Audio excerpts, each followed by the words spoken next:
Ang sabi nyo, kung ganun po ang gusto ni Hernandez kasi ayaw niyo pong bumalik dito, ang sinabi mo, hindi pwede. Dapat neutral and safe area doon po sa PNP Custodial Center.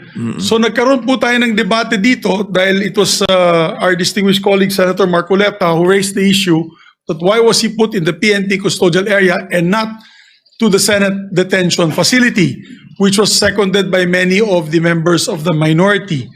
A debate ensued.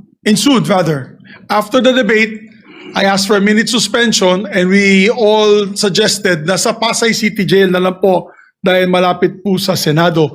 Pero let's not forget the fact that originally, the position of the minority was to bring him back to the Pasay City detention. It was only I who made the recommendation during the break that we keep it in Pasay City Jail because I approached the minority and you all agreed to my